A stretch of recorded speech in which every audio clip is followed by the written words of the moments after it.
Echo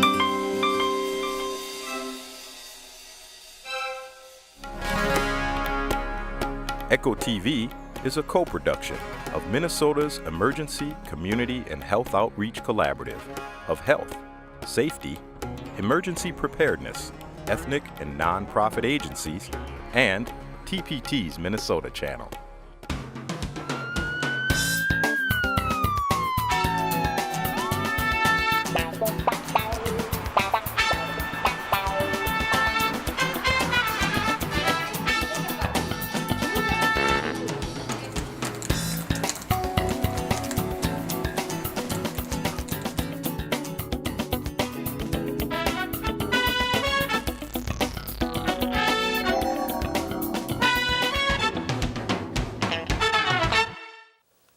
Hello and welcome to ECHO Emergency Community Health Outreach, a show about health, safety, and emergency preparedness. This is a special edition of ECHO talking about measles today, sharing with you a very, very special story about Mahi Abdullahi, a young child who went back to Africa this summer with his mother and came back only ill. His mother, Nuria Kato, is here with us today to tell us that special story. And this show would be only webcasting on our webpage, echominnesota.org. I want to welcome you to our show, Nuria, and thank you for taking the time to be with us.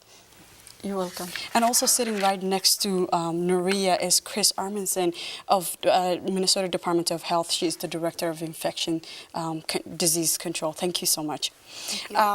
Nuria, let me start with asking you, when did you first realize that your child was ill? I understand you went back to Kenya this summer, and then when you came back, your child was ill. When did you first realize that? After one day, Mm-hmm. he was having a high fever. Mm-hmm. I give him Tylenol. It's not working.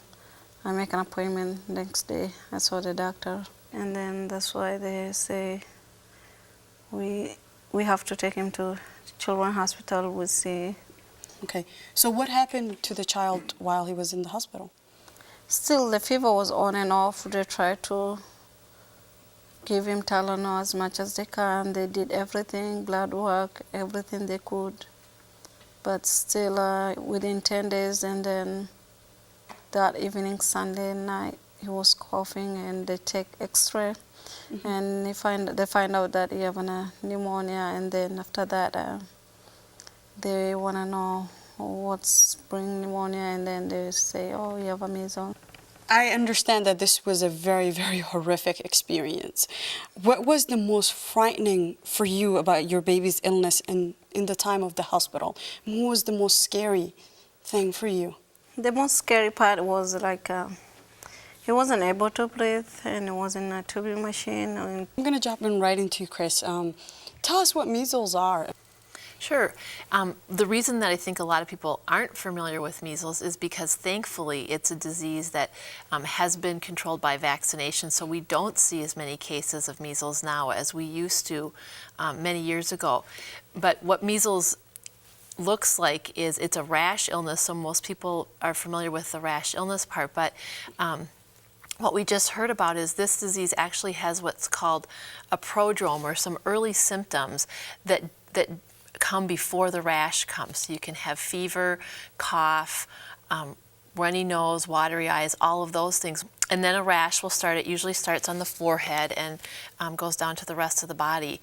And measles can be a very serious illness, and pneumonia, which is what you described, can be a complication. You can have other serious complications from measles, and that's why we're very encouraging for people to take the vaccine, the MMR vaccine that can protect against measles, just because it can be very serious. And as you said, it's very scary to see your child in that position. So before you traveled to Africa, did you visit a doctor?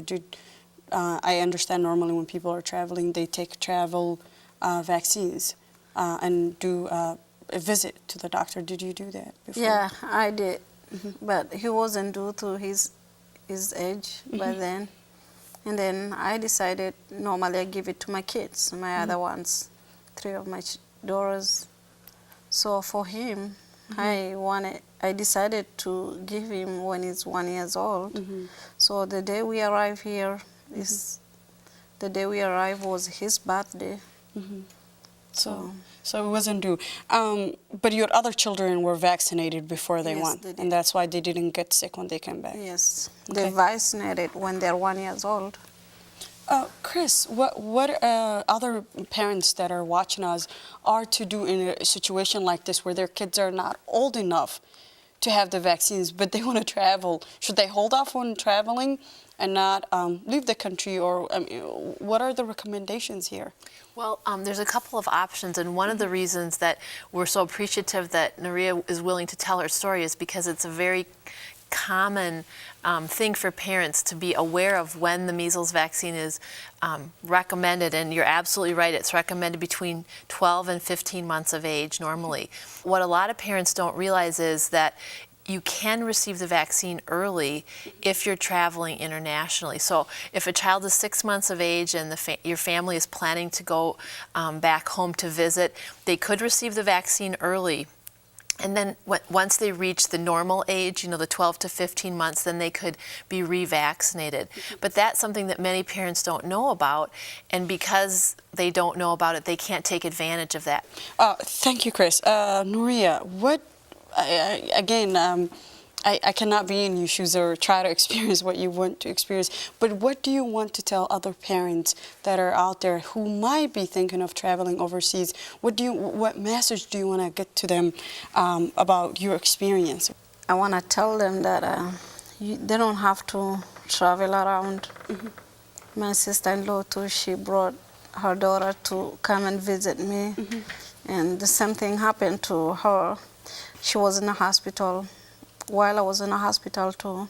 So it was very hard for both families to be in a hospital, and it's hardest part any mother could experience. I believe that a lot of mothers would really want to know. Not every mother, I'm assuming, would want to see her baby in a hospital laying down and have all these machines running. They want their little children happy running around. Yes, so vaccination is really important because you're right. Your son developed measles because he acquired it when you were traveling to Kenya, but for your niece, she was just exposed to him here in Minnesota by visiting. So that just points out that yes, if you're traveling internationally, if you're going to Europe or Asia or the Philippines or Africa, those are all countries where we're seeing measles. But even if you don't travel, if you have friends or family members that are traveling, it's important to make sure your kids have protection.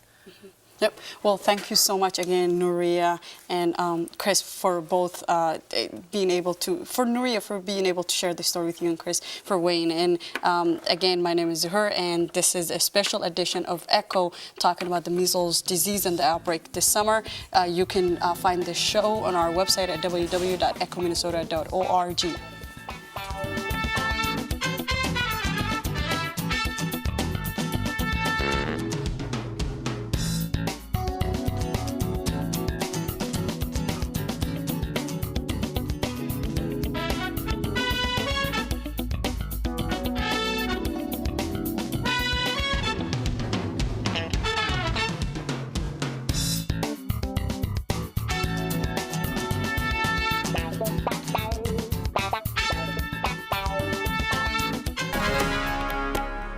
ECHO TV is a co-production of Minnesota's Emergency, Community, and Health Outreach Collaborative of Health, Safety, Emergency Preparedness, Ethnic and Nonprofit Agencies, and TPT's Minnesota Channel.